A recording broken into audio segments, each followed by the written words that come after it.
മുഹമ്മദ് റിയാസും അമ്മായിയച്ഛനും കൂടി നടത്തുന്ന വികസനം കണ്ടിട്ട് ജനങ്ങൾക്ക് റോഡിലിറങ്ങാൻ പറ്റാത്ത സ്ഥിതിയാണ് ഇപ്പോൾ. അതുകൊണ്ട് ഞാൻ കഴിഞ്ഞ ദിവസം പറഞ്ഞല്ലോ, ശബരിമലയ്ക്ക് കൊടുത്ത 95 കോടി എന്ത് ചെയ്തു എന്നുള്ളതാണ് ഈ ടൂറിസം മന്ത്രി ആദ്യം പറയേണ്ടത്. ആ 95 കോടി ചെലവഴിക്കാൻ കഴിവില്ലാത്തവൻ ബാക്കിയുള്ളവരെ കുറിച്ച് ഈ പറയുന്നതിൽ എന്താ?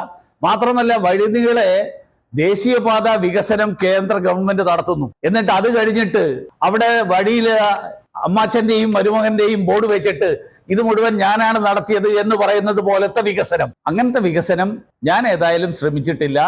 വിദേശകാര്യ വകുപ്പിന്റെ സഹമന്ത്രി എന്നുള്ള നിലയിൽ ഞാൻ ചെയ്യാൻ കഴിയാവുന്ന എല്ലാ തരത്തിലുള്ള പ്രവർത്തനങ്ങളും കേരളത്തിന്റെ നന്മയ്ക്ക് വേണ്ടിയിട്ട്, CPM-ന്റെ നന്മയ്ക്ക് വേണ്ടി ഞാൻ ചെയ്യില്ല. കഴിഞ്ഞ ദിവസം വി മുരളീധരൻ ദില്ലിയിൽ നടത്തിയ വാർത്താ സമ്മേളനത്തിലെ വാക്കുകളാണ് ഇപ്പോൾ കേട്ടത്. മുഹമ്മദ് റിയാസിനെ വിമർശിച്ചും അധിക്ഷേപിച്ചുമാണ് വി മുരളീധരൻ സംസാരിച്ചിരിക്കുന്നത്.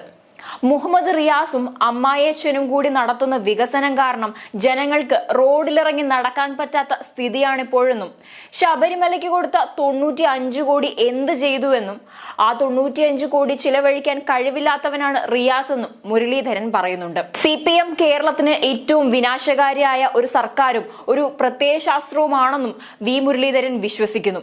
കൂടാതെ അമ്മായിയച്ഛൻ മുഖ്യമന്ത്രി ആയതുകൊണ്ട് മന്ത്രിയായ ആളല്ല ഞാനെന്നും റിയാസ് ഓർക്കണമെന്നും അദ്ദേഹം പറയുന്നുണ്ട്. CPM കേരളത്തിന് ഏറ്റവും വിനാശകാരിയായിട്ടുള്ള ഒരു സർക്കാരും ഒരു പ്രത്യയശാസ്ത്രവുമാണ് എന്ന് വിശ്വസിക്കുന്ന ഒരാളാണ്.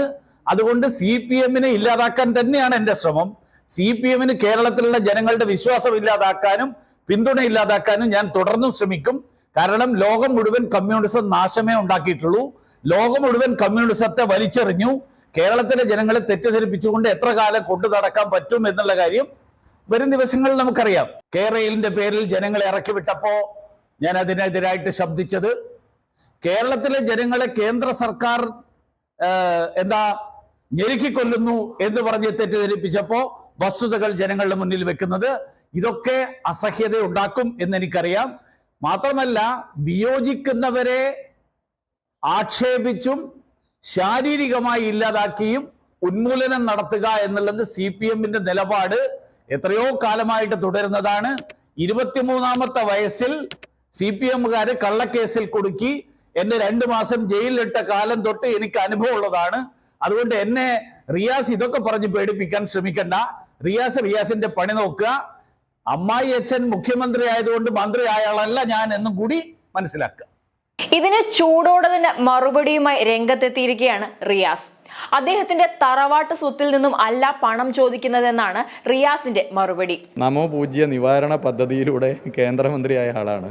ഇവിടെ ഇത്തരം ഭരണഘടനാ പദവികളിൽ ഇരിക്കുന്നവരെ പോലും നിയന്ത്രിക്കുന്ന ഇതുപോലുള്ള മുരളീധരന്മാരാണ് കേരളത്തിലെ സർക്കാരിനെ അസ്ഥിരപ്പെടുത്താൻ.